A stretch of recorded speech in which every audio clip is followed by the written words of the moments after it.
ప్రజలు ఇవాళ స్పష్టంగా మళ్ళీ కోరుకుంటున్నారు మార్పు. ఏం మార్పు కోరుకుంటున్నారు? ఖచ్చితంగా కేసీఆర్ తిరిగి రావాలి, తెలంగాణ మళ్ళీ పట్టాలు ఎక్కాలి, తెలంగాణ మళ్ళీ అభివృద్ధి సంక్షేమ బాటలో మళ్ళీ నడవాలి అని కోరుకుంటున్నారు.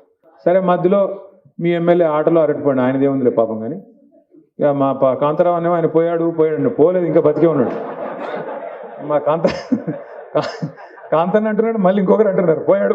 పోయలేదు స్వామి, ఆయన ఉన్నాడు, ఆయన డాక్టరు, ఆయన 4 గోళీలు వేసుకొని బతికే ఉంటాడు, ఆయన ఎడపోతాడు. కానీ పార్టీలోంచి పోయాడు, ఏం పర్లేదు, పోతే పోయాడు. కానీ ఇప్పుడు విచిత్రం ఏంటంటే, రాష్ట్రంలో పరిస్థితి ఎంత విచిత్రంగా ఉందంటే, 10 మంది మన వాళ్ళు ఎమ్మెల్యేలు పోయారు.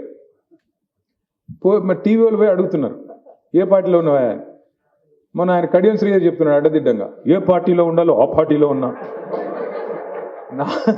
నాకు అనిపించింది, ఇప్పుడు మీ కొడుకు మీ పిల్లోడు ఉంటాడు, మీరు సాయంత్రం ఎక్కడో బయటికి పోతున్నమ్మా అంటాడు, నాన్న అంటాడు, పోతాడు.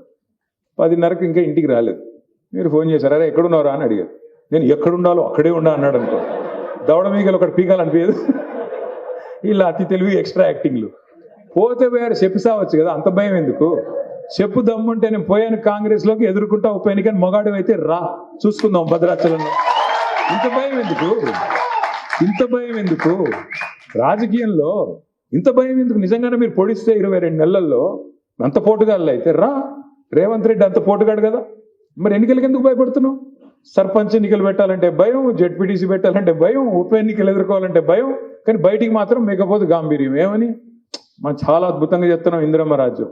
మరి అంతుంటే రా, ఎవడొద్దనండి, నిన్ను 10 మందిని రాజీనామా పెట్టించు, లేదా స్పీకర్తో డిస్క్వాలిఫికేషన్ చేయించు, డ్రామాలు బంద్ చేయి. ఇప్పుడు మాట అంటే వాళ్ళు ఒక్కొక్కడు మాట్లాడతారు అనమాట, మీ పార్టీలో మీరు చేర్చుకోలేదా? అవును చేర్చుకున్నాం. చేర్చుకున్నప్పుడు ఏమన్నారు మా వాళ్ళు, చేరిన వాళ్ళంతా? ఎస్ మేము చేరాము బీఆర్ఎస్లో అని చెప్పి నిటారుగా నించున్నారు, ఏ పరీక్షకైనా సిద్ధపడ్డారు ఆనాడు మనం చేసినప్పుడు. మీలాగా నంగనాచి కబుర్లు చెప్పట్లేదు కదా, మీలాగా ఎస్ చేరాము మేము బీఆర్ఎస్ పార్టీలో అని చెప్పారు, స్పీకర్ గారు బులెటిన్ ఇచ్చారు, ఏ పర్యవసనానికైనా రెడీ అయ్యారు. మీరేంది నాకు అర్థం కాదు, ఏ పార్టీలో ఉన్నారంటే నాకు తెలిసి 2 లింగాలు ఉంటాయి ప్రపంచంలో, ఒకటి పురుషలింగం, రెండోది స్త్రీలింగం. వీళ్ళు ఏ లింగం ఎవడికి తెలియదు, నాకు అర్థమే కావట్లేదు. అయితే స్త్రీ లేకపోతే పురుషుడు, ఈయనెవరా బాబు నాకు అర్థం కాదు. వీళ్ళంతా 10 మంది ఏమనాలి వీళ్ళని? ఏ పార్టీలో ఉన్నారంటే చెప్పుకోలేని దురవస్థలో. ఇంకా దరిద్రం చెప్తాం మీకు, ఎమ్మెల్యేలే కాదు ఏ పార్టీలో ఉన్నారంటే చెప్పుకునే పరిస్థితి. సీఎం కూడా తెలియదు ఏ పార్టీలో ఉన్నాడు ఆయన కాంగ్రెస్ బీజేపీ ఎవరికి అర్థం కావట్లేదు. మీరు చూడండి ఆయన వ్యవహారం చూడండి. మొత్తం రాహుల్ గాంధీ అనేట ఆయన ఏమో ఢిల్లీలో కూర్చొని తెల్లారులేస్తే సిబిఐని తిడతాడు. సిబిఐ అంటే మొత్తం బీజేపీ చేతిలో అస్త్రం, ఈడీ సిబిఐ ఐటీ అంతా బక్వాస్, మొత్తం బీజేపీ ఏజెంట్లు వీళ్ళంతా అంటాడు.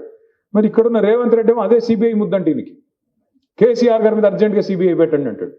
మరి మీ నాయకుడేమో సిబిఐ మంచిది కాదంటాడు, నువ్వేమో సిబిఐ ముద్దంటావు. నువ్వు ఏ పార్టీలో ఉన్నావు స్వామి అంటే కోపం వస్తుంది ఆయనకి.